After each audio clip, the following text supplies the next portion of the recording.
On this week's JNO Insight with Neil Jones show, I am discussing the chances of Liverpool being in for Erling Haaland and Jude Bellingham, the latest COVID case update, which is thrilling, the future of the likes of James Milner, and which Liverpool players are coming back from loan and which may be heading out on loan, as well as all of the bits and pieces around the transfer world.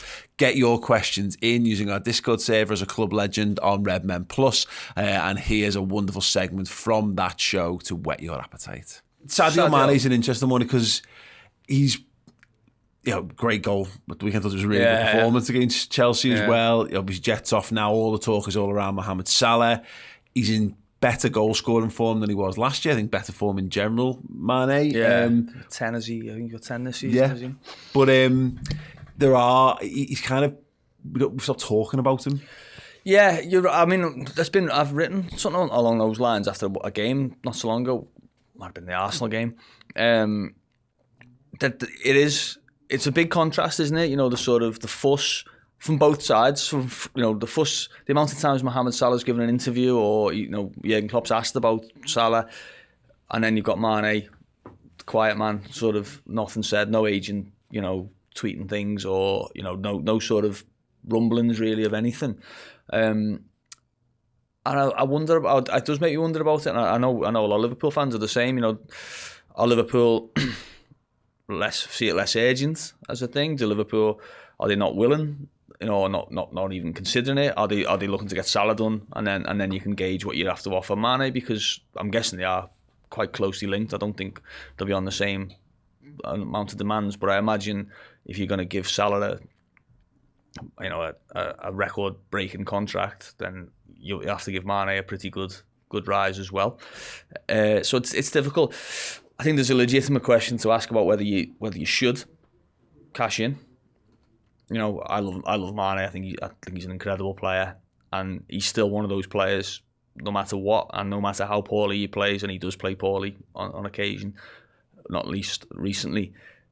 He just does things in a game where you go, I don't see anyone else doing that. You can ping. I mean, I don't want to say that after what happened on Saturday after 6 seconds, but you can just ping a ball up to him, and he'll knock a defender out the way, and he'll hold it up, and he'll turn, and there's just elements to his game that you can't replace for me. And I think Liverpool are so, they've benefited so much from his physicality, his power, his speed, his selflessness in the way he works, and his combination play, the way he'll knows where to be to allow Robertson or Tsimikas or whoever it would be to benefit.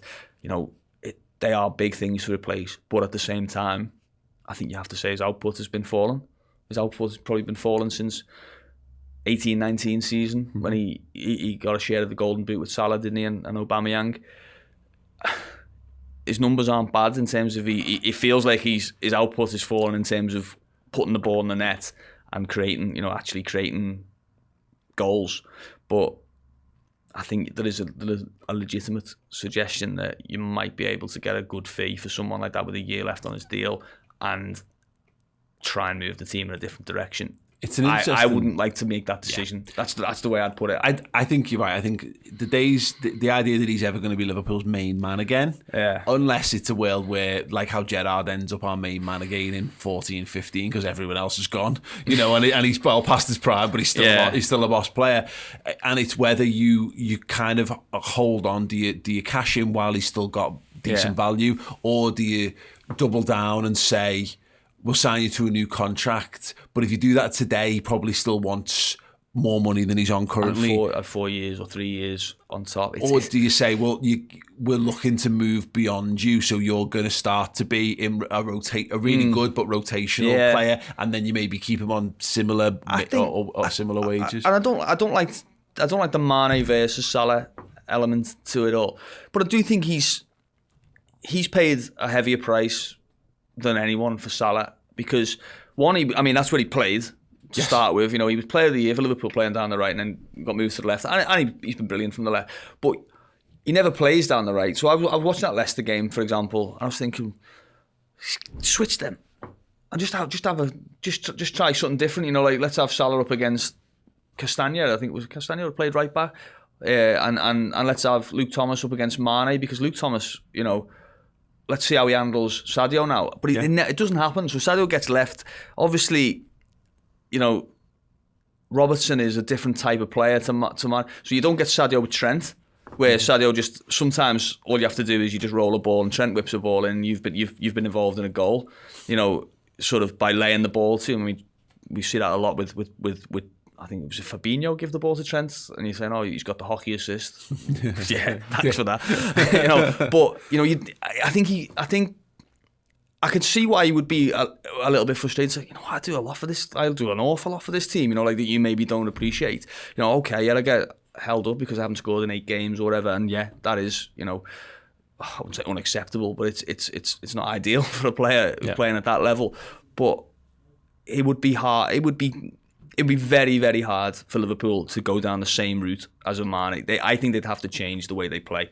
You know, I think it'd have to be a different type of player. It'd either have to be like a number 9 and they play Jota out there, or it'd have to be a flying winger who sort of, you know, a left-footed who plays down the left, that kind of thing. I don't think you can just say, right, we're going to have to find another Mane, because he's that good, and he's been that good for 5-6 years. It's just difficult. Like I say, I can see both sides of the argument as to maybe you should, but I can also see the one of saying, I wouldn't like to be this, you know, this time next year and people saying, "God, we should have had Mane there." What, you know, he scored 15 goals here in Serie A or whatever, and we're struggling to adapt this new lad into the team. And there's so many moving parts to this as well, because, you know, the Salah stuff's a big part of this, because I don't see a world where you're giving Salah, Firmino and Mane all bumper new 4-year contracts in the same age bracket as each other. But if you can't agree with Mohamed Salah, then what you do, you probably do double down on one or both of those other lads, just so you're not having 3 guys walk out the door in one hit. I mean, you're right, I can't see all 3 of them getting a new deal, but I also can't see all 3 of them not getting a new deal. I've suspected for a while, just on a sort of a bit of a hunch really, I've suspected Liverpool might let Firmino wind this down and just, you know, be a, look, Bobby, you're an absolute legend. We love you. This, you know, wait the reception you get when you leave this club. You know, you thought Gini Wijnaldum got a good reception. Let's see when Bobby Firmino leaves. Yeah. I could well see that, because I don't see. Well, Gini's a great example in all this, isn't it? Because it feels right now like it would be an unforgivable sin to let these guys go. Yeah. But we have seen that precedent set with Wijnaldum that sometimes there's more value in keeping them for one more season than getting a quarter of their valuation. Or whatever. We did it last show, didn't we, with the amount of players that are on freeze in the summer. It was about Chelsea's defence. Yeah, well, I mean, they got one of them signed up, didn't they? Thiago Silva signed up this week. But you look at Pogba, you know, United are willing to do that with Pogba. We've got Lacazette at Arsenal. There was others, wasn't it? Modric, was it Di Maria? Mbappe being another one. Yeah, you know, for Paris Saint-Germain, 200 million wasn't worth letting Mbappe go in a pandemic last summer, you know, when they'd signed Messi. You know, so, I mean, and to be honest, they've probably been proven right, because I don't think they can win the Champions League without Mbappe. Yeah. So, you're right. We've always had this idea that you've got to sell, you know, 18 months, a year left. You don't always have to. Liverpool showed that with Emre Can. They showed it with Wijnaldum. I'm sure they could have got 15-20 million for Emre Can back in 2018, was it, or 2017. I'm sure they could have got a decent price, probably paid for Thiago with Wijnaldum last summer. Didn't. Thought, no, the use is better. And maybe also, by the time you let them go, you feel a bit better about letting them go, because you think, do you know what? They might have just gone that way over the hill. You know, it's not letting them go with the year left and thought, we could have got a good year out of him. It's actually, we got an all right year out of him, and now, thanks a lot. Yeah, interesting stuff. Just to expand on the second part of the question, how do we begin to get the necessary placements to bed into Hendo, Bobby, Milner? I mean, we had a chat about this on one of the shows, whether it ends up getting deleted because of games being cancelled. I don't know, but what you've got to do to improve this squad is to buy lads who are better than the established first team lads, or you buy young prospects and you blood them in that way, I guess. Elliott's being an example. But Henderson, Bobby Firmino and Milner. I mean, you can see already Firmino. You can see how Firmino would be phased out because I think you've seen Milner being phased out. Yes. I mean, as much as I know he's hot topic because of Sunday, and I thought some of the reactions to Milner was pretty poor, to be honest. Yeah. In my opinion, yeah. He was poor off the bench at Leicester, and I saw this thing of why we're turning into a 36-year-old James Milner off the bench. I thought, well, did you not watch the game the week before at Leicester when he come on at half time and literally did help change the game, but you've seen Milner be phased out. Milner's not a first choice player, at any stage of the season, really, if everyone's available. He plays that game because I think they were anticipating a physical Chelsea, which they got. Mm-hmm. I think they were also anticipating a game that was in the balance with half an hour to go, that you can bring on a Keita or an Oxlade-Chamberlain or a Curtis Jones and still go and win it, which was the case. They had chances to go and win it from there. And the manager trusts him. The manager trusts him, whether it's for 60 minutes, 45 minutes, 30 minutes, 10 minutes, whatever it may be. And it's difficult. I think there's another question about Milner further down, which we can cover now. Yeah. So let's do Mohit K says, is this the last season for Milner? Chances from joining the coaching team? I think it is the last season of him as a Liverpool player. And I think as well, like we said about Firmino, really, he should get the greatest ovation. I mean,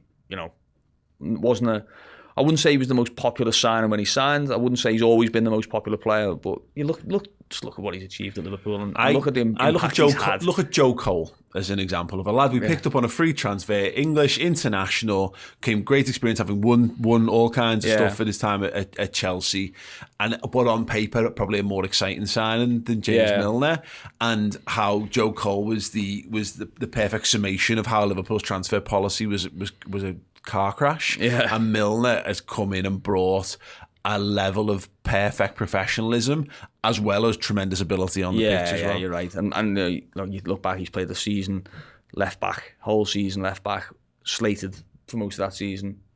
Wasn't his decision, didn't like it, done it, played it. Following season, he's playing the Champions League final in midfield. Following season, having broken the assist record. Yeah, forgot about that. Yeah. Following season, he's coming on at he's moving to left back at half time in a must-win Barcelona 4-0 game and doing the job, keeping a clean sheet. Then he's coming on in the final and doing the best bit of time wasting I've ever seen in a Champions League final, taking an hour to take a corner, which they end up scoring from. He's there all along this timeline of Liverpool's growth as a team, whether it's taking a big penalty, whether it's coming on and knocking someone up in the air. One with Neymar, I think, in Paris Saint-Germain at Anfield, just bang, Neymar. And I know it went wrong at the weekend, but I sort of feel a little bit like you can't cheer when he does it, and then moan when he gets it wrong. When something bad comes. He came on someone, didn't he? He went and got a yellow card in a game to get suspended. And everyone said, clever. What a clever, wily old pro. So I think you just he's a thread running through it, and not just him. There's others. Wijnaldum being one, Sadio Mane being one. Obviously Andy Robertson, Henderson, Lallana.